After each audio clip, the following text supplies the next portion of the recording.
तो economic impact India और पाकिस्तान की जो पर्टिकुलर क्राइसिस है, सबसे ज्यादा उसका इंपैक्ट पड़ता चाइनीज डिफेंस मैन्युफैक्चरर्स को, यानी चाइना को। इंडियन एयरफोर्स को लगा कि उनके पास ये पर्टिकुलर जो सिस्टम्स हैं इसकी कमी। आप लोग को बताया जाता है कि इजराइल ने कारगिल कॉन्फ्लिक्ट के दौरान इंडिया को इतनी मदद की, ये वो। दो न्यूक्लियर आर्म स्टेट्स के बीच में अगर कॉन्फ्लिक्ट है, वॉर है, तो वो दुनिया की प्रॉब्लम है। तो there are 3 types of narratives जो चल रहे हैं। एंड जहां तक बात है कि इंडिया को टेररिज्म से कैसे लड़ना चाहिए, यही चीज हमने कैसे शख्स से पूछी जो पाकिस्तान आर्मी के खिलाफ भी लड़ चुका है और टेररिज्म के खिलाफ भी लड़ चुका है। इंडिया पाकिस्तान के 90 घंटे की कॉन्फ्लिक्ट में ही, जो कि एक इनफैक्ट क्राइसिस ही था, इतनी एस्केलेट हो गई चीजें कि दो न्यूक्लियर आर्म स्टेट्स एक दूसरे का एकदम गला ही पकड़ लिया। इतनी ज्यादा एस्केलेट हो गई कि एक थर्ड पार्टी को इन्वॉल्व होना पड़ गया। जब मैंने एक्चुअली पढ़ा कि हुआ क्या, तो मैं तो उस रात सोया ही नहीं टेंशन के मारे। तो हमने सोचा कि भाई एक एग्जामिन करी जाए कि हम क्या क्या चीजें सीख सकते हैं। देखिए, नेक्स्ट चीज जिसपे मैं आना चाहता था वो थी रोल ऑफ डिप्लोमेसी।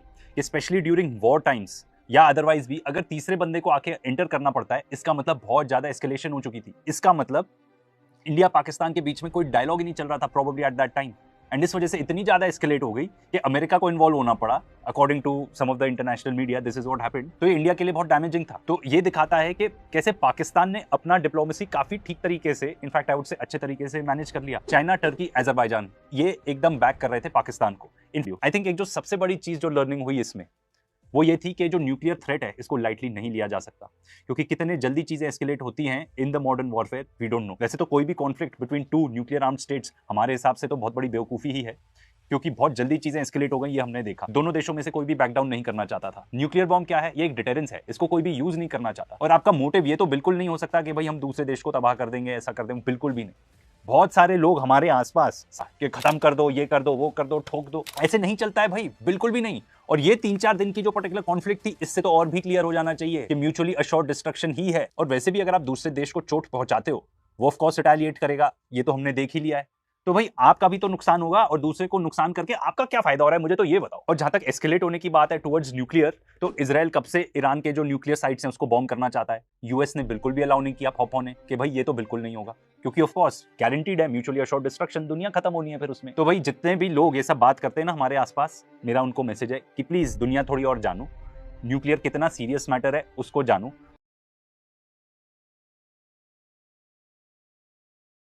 है, हमारी बड़ी मिलिट्री है, एब्सोल्युटली नो डाउट। पर ऐसी कुछ तो चीजें हो सकती हैं जो हम सीख सकते हैं इस पूरे कॉन्फ्लिक्ट से। एक डिस्क्लेमर देना चाहता हूं कि भाई हमें तो लगता है कि जो एक समझदार इंसान है वो अपनी वीकनेस समझना चाहता है और दूसरों की स्ट्रेंथ समझना चाहता है। यहाँ पे ऑफ कोर्स कुछ लोग होंगे जो इस बात पे भी गाली दे देंगे आपको, पर भाई हम तो ये मानते हैं कि हमारी ऑडियंस समझदार है। देखिए, मैं कोई एक्सपर्ट तो हूं नहीं, पर जो भी एनालिसिस करके मुझे चीजें मिली, मुझे लगा मुझे आपके साथ शेयर करनी चाहिए। तो सबसे पहले तो role of technology in modern day warfare, tanks, infantry, ये ऑनेस्टली आज के डेट में उतनी ज्यादा मैटर नहीं करती जितनी ज्यादा मैटर करती है ड्रोन्स, आपका एयर डिफेंस सिस्टम, आपका सिस्टम जो कम्युनिकेशन का है जो आप यूज कर रहे हो, आप कैसे हैक कर सकते हो अपोनेंट के उस सिस्टम को। एंड आई थिंक अब ये बात तो अबंडेंटली क्लियर है कि इंडिया पाकिस्तान से अकेले नहीं लड़ रहा था। पाकिस्तान के अलावा वो लड़ रहा था चाइनीज वेपन्स के साथ विद द चाइनीज सपोर्ट, भले ही वो साइबर वॉरफेयर में हो या सर्वेलेंस में हो, जिसके बारे में अभी हम बात करेंगे। तो सबसे पहले तो बात करते हैं कि चाइना का जो मिलिट्री टेक उसने प्रोवाइड किया है पाकिस्तान को, उसके बारे में इंटरनेशनल मीडिया क्या कह रही है। ये जो चाइना की चेंगडू एयरक्राफ्ट कंपनी है जो उनके एयरक्राफ्ट बनाती है, मिलिट्री एयरक्राफ्ट, उसके शेयर प्राइसेस 40% बढ़ गए थे ड्यूरिंग दिस टाइम। ये पर्टिकुलर आर्टिकल ये भी बताता है कि जो भी आर्म सप्लाई करे हैं चाइना ने,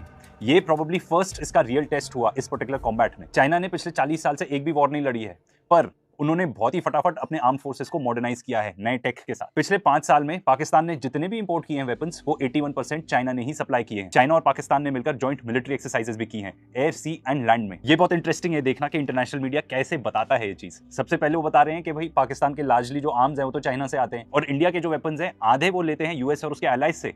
तो ये एक्चुअली देखी जा रही थी as a conflict, as a showdown between Chinese and western military technologies. साथ ही साथ जो चाइना का J-10C एयरक्राफ्ट है उसमें थी मिसाइल्स PL-15, जो कि चाइना की most advanced air to air missiles हैं, जिसकी रेंज है बियॉन्ड विजुअल रेंज, मतलब 200 to 300 किलोमीटर के बीच में। ये बात तो क्लियर है ये सब पढ़ के कि भाई इकोनॉमिक इंपैक्ट इंडिया और पाकिस्तान की जो पर्टिकुलर क्राइसिस है, सबसे ज्यादा उसका इंपैक्ट पड़ता चाइनीज डिफेंस मैन्युफैक्चरर्स को, यानी चाइना को। एक और जो बहुत इंपॉर्टेंट चीज हमें अपने रिसर्च में मिली वो थी role of airborne early warning and control systems. आज के मॉडर्न डे वॉरफेयर में पुराने जमाने की वो जो रेगुलर डॉग फाइट्स नहीं होंगी कि एक एयरक्राफ्ट आ रहा है, उसको दूसरे एयरक्राफ्ट ने देख लिया, फिर उसको फॉलो कर रहा है, उसके पीछे आ रहा है, ये सब आउटडेटेड है अब। ये सब जो मूवीज में आपको आज तक दिखाया जाता है, all of this is outdated. यहाँ पे तो इस पर्टिकुलर कॉन्फ्लिक्ट में जो दोनों देशों के एयरक्राफ्ट थे, reportedly they didn't even cross the line of control. तो फिर जब आप सामने वाले को देख नहीं सकते, तो फर्स्ट ऑफ ऑल आपके पास मिसाइल्स होनी चाहिए जो बियॉन्ड विजुअल रेंज जाए, जो उनके पास थी, हमारे पास भी है। बट उससे भी ज्यादा इंपॉर्टेंस आ जाती है ये एयरबॉर्न सिस्टम्स की, बिकॉज ये आपको पर्टिकुलर बताते हैं कि कौन सा एयरक्राफ्ट कहाँ है, बिकॉज आपको कुछ दिख तो रहा नहीं है, और खासतौर पर कितना टाइम तो ये रात में हो रही थी, तो you can not see anything. तो आपको रेडार्स ही बताएंगे कि भाई कौन सा एयरक्राफ्ट कहाँ है। हिंदू के इस पर्टिकुलर आर्टिकल को देखिए, ये है अक्टूबर 2024 का। ये हमें बताता है कि कैसे इंडियन एयरफोर्स प्रोक्योर करना चाह रही थी, परचेज करना चाह रही थी ये 12 अर्ली वार्निंग एयरक्राफ्ट सिस्टम्स। ये बहुत इंपॉर्टेंट है, ये आर्टिकल के हेडलाइन में ही लिखा है। इंडियन एयरफोर्स को लगा कि उनके पास ये पर्टिकुलर जो सिस्टम्स हैं इसकी कमी है, स्पेशली क्योंकि जो बालाकोट एयर स्ट्राइक के बाद जो दोनों एयरफोर्सेस के बीच में मुठभेड़ हुआ था उसमें उनको ऐसा लगा, तो Indian air force actually wanted to buy, they felt they were short of these, and ये है 2024 अक्टूबर की बात। ये पर्टिकुलर आर्टिकल देखिए प्रिंट का, ये है 20 मार्च 2025 का, 2 महीने पहले का। ये बताता है कि पाकिस्तान के पास है 9+4 13 सच सिस्टम्स जो राउंड द क्लॉक सर्वेलेंस में उसको मदद करते हैं, और ये बताता है कि इंडिया के पास ऐसी पर्टिकुलर कैपेबिलिटी नहीं है। ये पर्टिकुलर आर्टिकल देखिए इकोनॉमिक टाइम्स का, ये है फरवरी 2024 का। ये बताता है कि outnumbered by Pakistan and China, India wants more eyes in the sky and more of these early warning systems. ये जो एवैक्स सिस्टम है, ये पर्टिकुलर आर्टिकल बताता है कि इंडिया के पास है 3 पर्टिकुलर सिस्टम्स और पाकिस्तान के पास है 11 + 1 12 एंड चाइना के पास है 30। तो आप इमेजिन कर सकते हो कि ये जो पर्टिकुलर टेक्नोलॉजी है जो आपको एक्चुअली बताती है positions of the aircrafts in the air के ओपोनेंट का एयरक्राफ्ट कहाँ पे है, ये इंडिया के पास एक्चुअली इट सीम्स लैकिंग था according to all of these articles. फिर थोड़ी और रिसर्च करी हमने तो हमें मिला है साउथ चाइना मॉर्निंग पोस्ट का ये आर्टिकल। नाउ आई नो ये पर्टिकुलर चाइनीज मीडिया है तो यू वुड से कि प्रोपेगेंडा है, बट फिर भी हम इससे कुछ तो सीख सकते हैं।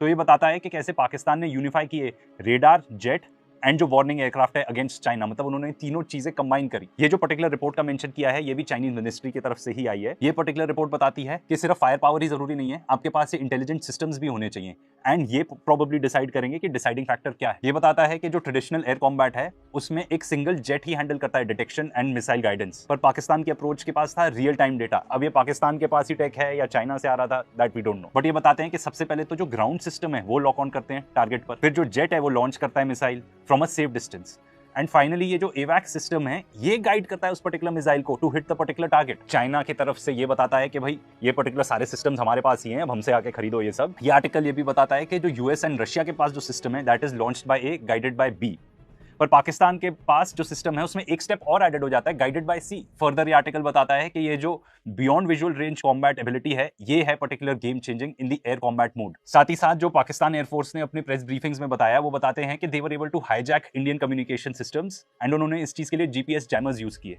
जिससे जो भी ड्रोन आता था या मिसाइल आती थी तो उसको डिफ्लेक्ट कर जाते थे, तो वो अपने टारगेट पर नहीं हिट करते थे। ऑफ कोर्स इंडिया के पास भी ये पर्टिकुलर सिस्टम्स हैं according to our research, but फिर बात वो आ जाती है कि कितने नंबर के हैं, कितनी एफिशिएंट है वो पर्टिकुलर टेक्नोलॉजी, कितनी अपग्रेडेड है। एक और जो पर्टिकुलर फैक्टर है वो है साइबर वॉरफेयर।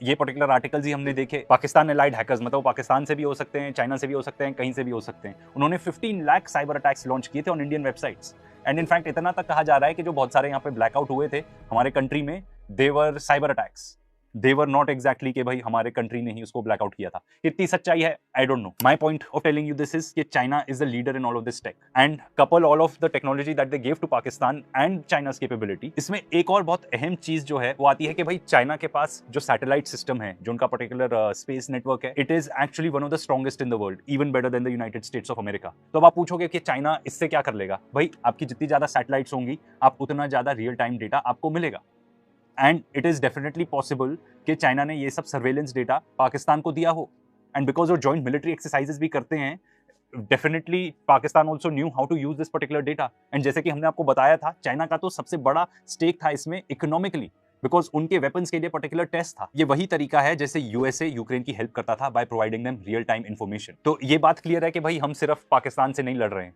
हम चाइनीज वेपन्स टेक्नोलॉजी उनके सपोर्ट से भी लड़ रहे हैं। एंड जहां तक चाइना के सैटेलाइट्स की बात करें, ये पर्टिकुलर आर्टिकल बताता है कि कैसे थाउजेंड ऑफ माइल्स अवे से ये जो नेक्स्ट जनरेशन वेपन ही है, ये मतलब this can target crucial GPS satellites, communication release and military surveillance networks. ये जो ट्रेडिशनल रेडियो फ्रीक्वेंसी जैमिंग वगैरह होती है वो रिवर्स हो सकती है, पर इनके पास जो हाई पावर्ड माइक्रोवेव्स हैं ये इरिवर्सिबल डैमेज कर देती हैं इलेक्ट्रॉनिक्स को। तो मेरा एक सवाल है, पाकिस्तानी एयरफोर्स ने ये सब जो टेक्नोलॉजी जो हम यहाँ पे आर्टिकल में पढ़ रहे हैं, ऐसा ही कुछ सिमिलर अपनी ब्रीफिंग्स में भी दिया था कि कैसे उन्होंने जो हमारे कम्युनिकेशन थी between our pilots and our air force base उसको हैक कर लिया था। Was it Chinese technology? 100%। China do all of that? We don't know. But ये सारी चीजें जो एक अलग आर्टिकल में हम पढ़ रहे हैं, ये सिमिलर सारी चीजें उनकी प्रेस ब्रीफिंग्स में हमें मिल रही थी। नेक्स्ट चीज जिसपे मैं आना चाहता था वो थी रोल ऑफ डिप्लोमेसी, कि स्पेशली ड्यूरिंग वॉर टाइम्स या अदरवाइज भी अगर तीसरे बंदे को आके एंटर करना पड़ता है, इसका मतलब बहुत ज्यादा एस्केलेशन हो चुकी थी। इसका मतलब इंडिया पाकिस्तान के बीच में कोई डायलॉग ही नहीं चल रहा था probably at that time, and इस वजह से इतनी ज्यादा एस्केलेट हो गई कि अमेरिका को इन्वॉल्व होना पड़ा according to some of the international media this is what happened. तो ये इंडिया के लिए बहुत डैमेजिंग था। तो ये दिखाता है कि कैसे पाकिस्तान ने अपना डिप्लोमेसी काफी ठीक तरीके से, इनफैक्ट आई वुड से अच्छे तरीके से मैनेज कर लिया। चाइना, टर्की, अजरबैजान ये एकदम बैक कर रहे थे पाकिस्तान को। इनफैक्ट आप चाइना की पर्टिकुलर लैंग्वेज भी देख लो जो उन्होंने यूज की। वो कहते हैं they are supporting Pakistan sovereignty, territorial integrity and national independence. साथ में उन्होंने ये भी बोला कि ये दोनों कंट्रीज हैं all weather strategic cooperative partners and iron clad friends. इसका मतलब क्या हुआ? इसका मतलब ये हुआ कि पाकिस्तान जो पर्टिकुलर स्टोरी बता रहा है कि भाई India wants to hurt its sovereignty and possibly independence. As an Indian of course I do not believe it, but आपको ये तो जानना पड़ेगा कि सामने वाला क्या स्टोरी सेल कर रहा है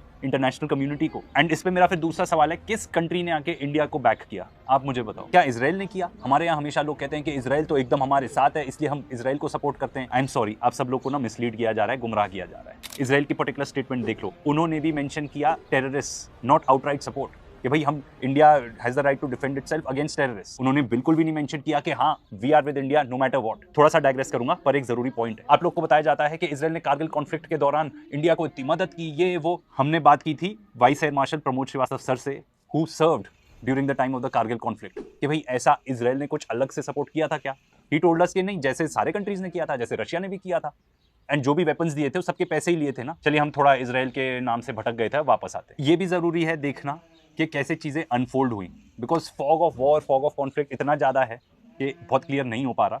पर ये जो पर्टिकुलर थर्ड पार्टी का एक आर्टिकल है अल जजीरा का, ये बताता है कि इंडिया ने टारगेट किए पहले पाकिस्तान के 3 एयर बेसिस, फिर उसके बाद पाकिस्तान ने टारगेट किए इंडिया के एयर बेसिस। तो इस पर्टिकुलर आर्टिकल में जो रिपोर्ट किया जा रहा है वो ये है कि इंडिया ने एस्केलेट की कॉन्फ्लिक्ट। जो भी एस्केलेट करेगा उसके लिए इंटरनेशनल सपोर्ट मिलना भी ज्यादा मुश्किल हो जाता है। अब इंडिया ने क्यों इतना एस्केलेट किया, honestly I don't know, there must have been a damn good reason to do that. जब आप एक रिस्पॉन्सिबल नेशन हो और आप एस्केलेट करते हो तो वो बाकी लोग को जस्टिफाई करना मुश्किल हो जाता है। साथ ही साथ जब ये पूरे नेगोशिएशंस चल रहे थे सीजफायर के, तब आप देखिए कि कितनी बारी जो मार्को रूबियो हैं, जो कि इनफैक्ट वहाँ पे काफी पावरफुल हैं, because at this particular time वो सिर्फ वहाँ पे सेक्रेटरी ऑफ स्टेट यानी कि फॉरेन मिनिस्टर नहीं है, वो नेशनल सिक्योरिटी एडवाइजर भी हैं। उन्होंने कितनी बारी पाकिस्तानी लीडर से बात की, उन्होंने वहाँ के प्राइम मिनिस्टर से बात की, फॉरेन मिनिस्टर से बात की, आसिम मुनीर तक से बात करी। एंड इंडिया में सिर्फ फॉरेन मिनिस्टर तक ही लिमिटेड था उनका पर्टिकुलर कॉन्वर्सेशन। ऑफ कोर्स ये भी रिपोर्टेड है कि जेडी वैंस ने भी हमारे प्राइम मिनिस्टर से बात की। तो देखिए अब ये तो बताना बहुत मुश्किल है, ना हम उस चीज में घुसना चाहते हैं कि भाई क्या नैरेटिव था, and in fact we will come back to it towards the end of the video narrative के बारे में। पर इससे ये चीज क्लियर है कि पाकिस्तान के